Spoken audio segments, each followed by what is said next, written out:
Shalom, salam, damai sejahtera dalam kasih Tuhan. Saudara, RHI kali ini, renungan hari ini, RHI akan angkat satu tema, yaitu rencana manusia dan rancangan Tuhan. Rencana manusia dan rancangan Tuhan. Mengapa tema ini begitu penting? Tema ini begitu penting karena dalam prakteknya saya dan saudara kita, orang-orang beriman, itu membuat perencanaan, membuat rancangan-rancangan. Dan seringkali rancangan-rancangan itu tidak menjadi rancangan Tuhan. Bagaimana menyelaraskan rencana kita dengan rencana Tuhan? Bagaimana memahami bahwa Allah itu membuat perencanaan dalam hidup kita, dan bagaimana kita bersikap tentang hal ini. Saya Pendeta Lukas Eko Sukoco, siap untuk mendampingi dalam RHI kali ini, kiranya menjadi berkat. Dan dari Padepokan Diakonia Mitra Kinasih GKJ Purworejo, saya berharap renungan kita pada saat ini menjadi berkat. RHI dengan rancangan manusia dan rancangan Tuhan. Tuhan berkati. Mari kita siapkan diri kita saat ini. Saudara yang terkasih di dalam Tuhan, pertama, saya mau ajak kita untuk menyadari bahwa seringkali rancangan kita, rancangan saudara, rancangan kita manusia itu berbeda dan bertentangan dengan rencana Tuhan. Saya ajak untuk menyadari hal ini, supaya kita punya kerinduan untuk lebih mendekat pada Allah dan mencari rencana Tuhan, dan kita tidak ngotot dengan rencana kita sendiri. Saudara, mari kita buka pertama, yaitu dari Yesaya 55 ayat 8 dan 9. Kitab Yesaya 55 ayat 8 dan 9 yang demikian sabdanya. Sebab rancanganku bukanlah rancanganmu, dan jalanmu bukanlah jalanku, firman Tuhan. Seperti tingginya langit dari bumi, demikian tingginya jalanku dari jalanmu dan rancanganku dari rancanganmu. Yesaya 55 ayat 8 dan 9. Saudara-saudara, kesadaran bahwa kita manusia berdosa, lalu membuat rancangan-rancangan yang dengan pertimbangan seringkali tidak benar, tergesa-gesa, atau tidak menjadi kehendak Allah. Mungkin kita berkata, oh saya sudah merasa ini benar, merasa ini sesuai kehendak Tuhan, merasa ini sudah dengan doa dan seterusnya. Bagus. Tapi saya tetap merasakan dan mengatakan bahwa saya merasa itu bukanlah kehendak Tuhan. Itu berarti kita yang menduga Tuhan itu manut dengan saya. Tidak, saudara. Tuhan punya caranya sendiri, Tuhan punya kehendaknya sendiri. Dan tadi kita baca bahwa satu poin kita harus pahami, bahwa rancangan kita ini berbeda dengan rancangan Tuhan. Dan bahkan berbeda jauh. Di Yesaya 55 ayat 8 dan 9. Saya punya rancangan, saudara. Rancangannya di bidang bisnis. Begini. Saya sudah atur dari aspek ekonomi, dari perspektif ini sosial kemasyarakatan, dari hitungan ini itu sebatas saya mampu, dan ini pasti jalan. Bagus toh? Tapi ternyata karena kurang mengikut sertakan Tuhan, atau mungkin malah tidak. Lalu rancangan yang kupikir bagus itu ternyata gagal. Karena apa? Karena memang bukan menjadi kehendak Tuhan. Saya bilang ke istri saya, mulai sekarang saya bilang ke Bu Rani, ayo kita belajar untuk menyelaraskan rencana kita dengan rencana Tuhan. Itu tidak mudah, butuh proses, cara, dan kerendahan hati. Tapi Tuhan pasti akan menolong. Itu pertama yang harus kita sadari. Banyak kali, sering, bahkan sangat sering, rencana-rencana kita itu beda jauh dan berbeda dengan rancangan Tuhan. Oleh sebab itu, sadari itu supaya kita punya kerendahan hati untuk mendengar suara Tuhan dan mencari kehendaknya, apa maksud Tuhan. Dan itu membutuhkan kesabaran.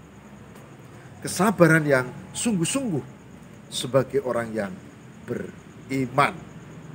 Nah, poin kedua yang kita perlu pelajari adalah poin kedua. Poin pertama, rancangan kita itu beda dengan rancangan Tuhan. Seringkali, bahkan sangat sering. Poin kedua,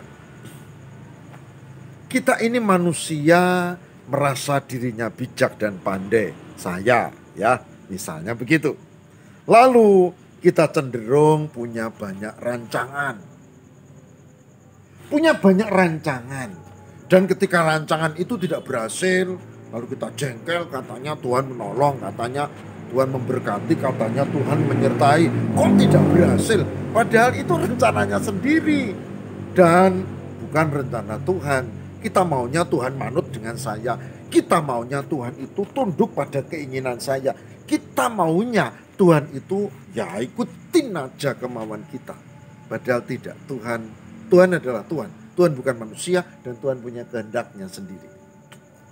Poin kedua tadi, manusia terlalu banyak rancangan. Saya dan saudara terlalu banyak rancangan. Saya ajak kita baca Amsal 19 ayat 21. Amsal 19 ayat 21 yang demikian. Banyaklah rancangan di hati manusia. Banyaklah rancangan di hati manusia. Tetapi keputusan Tuhanlah yang terlaksana. Banyaklah rancangan di hati manusia, tetapi keputusan Tuhanlah yang terlaksana. Ini poin kedua. Oleh sebab itu, ya, selain kita belajar untuk menyelaraskan rancangan Tuhan, sadari saja bahwa rancangan-rancanganmu, rancangan terhadap dirimu, rancangan terhadap anakmu, rancangan terhadap bisnismu, rancangan tentang kesehatanmu, rancangan tentang usaha ini itu, rancangan apapun. Sadari bahwa yang terjadi adalah kehendak Tuhan. Kehendak Tuhan. Kadang rancangan kita cocok, lalu berhasil. Tapi tak jarang, bahkan sering justru tidak berhasil.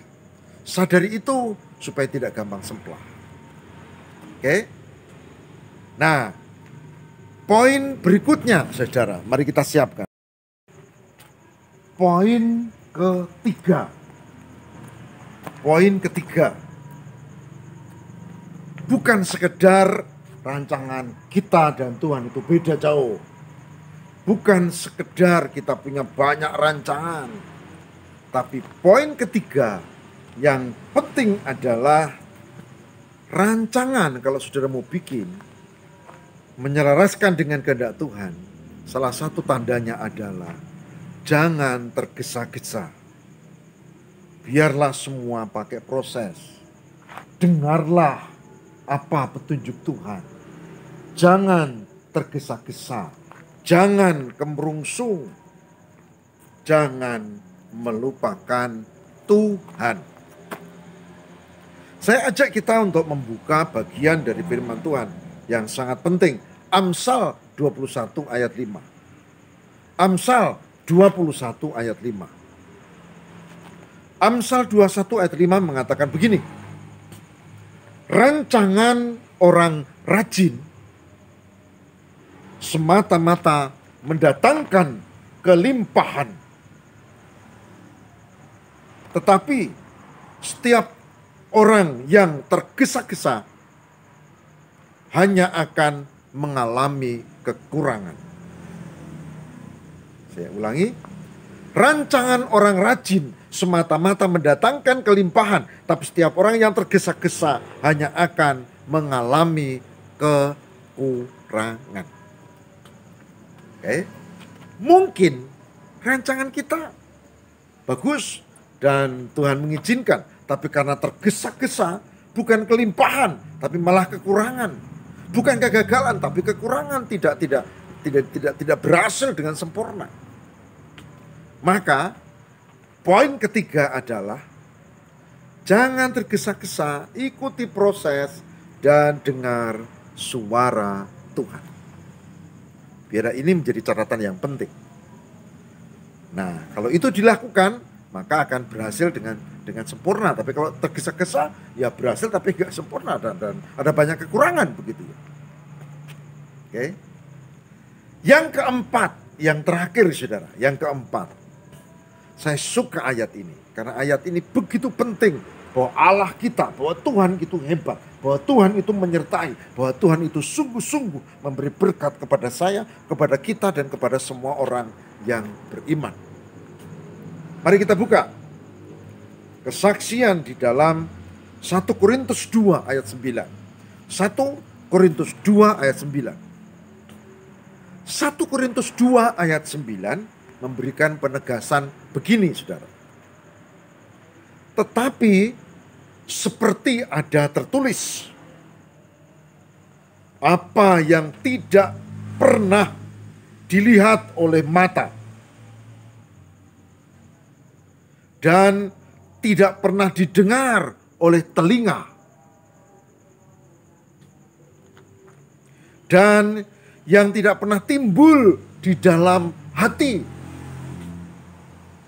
manusia, semua yang disediakan Allah untuk mereka yang mengasihi Dia. Saya ulangi, tetapi seperti ada tertulis, apa yang tidak pernah dilihat oleh mata dan tidak pernah didengar oleh telinga dan yang tidak pernah timbul di dalam hati manusia, semua yang disediakan Allah untuk mereka yang mengasihi Dia. Apa maksudnya? Maksudnya adalah Tuhan itu mengasihi, menyertai, memberkati kita. Sekalipun kita tidak mendengar tentang poin tertentu, tidak melihat, bahkan tidak merasa dalam hati. Tapi Tuhan tetap berkarya, Tuhan tetap memberkati. Tuhan tidak pernah membiarkan orang yang beriman, orang yang percaya kepada Tuhan Yesus itu gagal. Syaratnya adalah menyediakan diri untuk kita hadir, tenang, setia, dan percaya kepada Allah.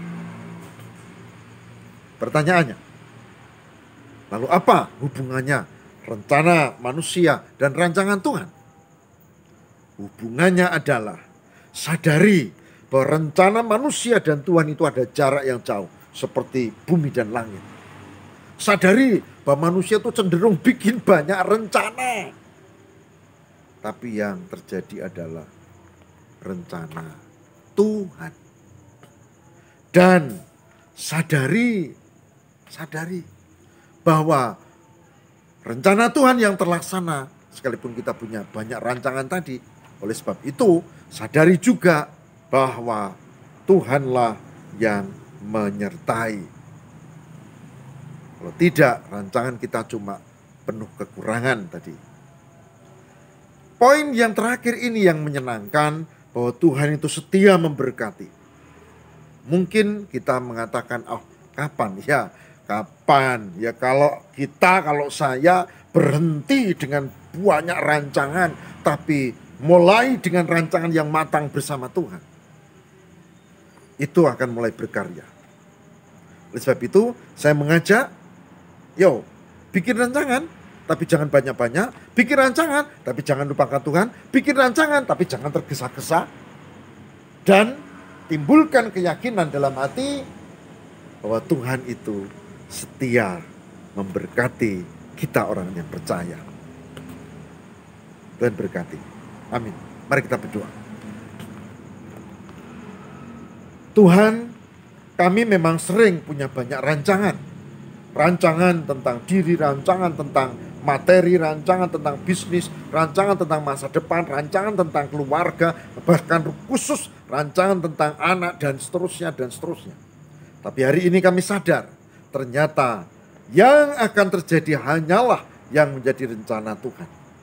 Hari ini kami sadar, ternyata ada jarak yang jauh antara rancangan manusia dengan Tuhan. Ternyata rancangan tidak boleh tergesa-gesa, hanya akan mendatangkan kekurangan. Dan ternyata Tuhan Maha Baik, Tuhan pasti menolong, memberkati, dan menyertai hidup kami. Terima kasih Tuhan. Kami mohon perkenan dan berkat-Mu.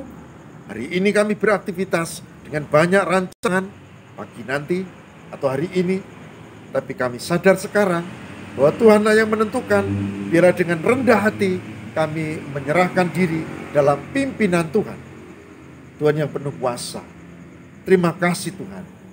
Demikian juga yang sekarang masih kurang sehat, yang sekarang masih sakit, yang sekarang punya beban hidup yang berat, bahkan merasa duka, kehilangan, bahkan yang cemas akan masa depan.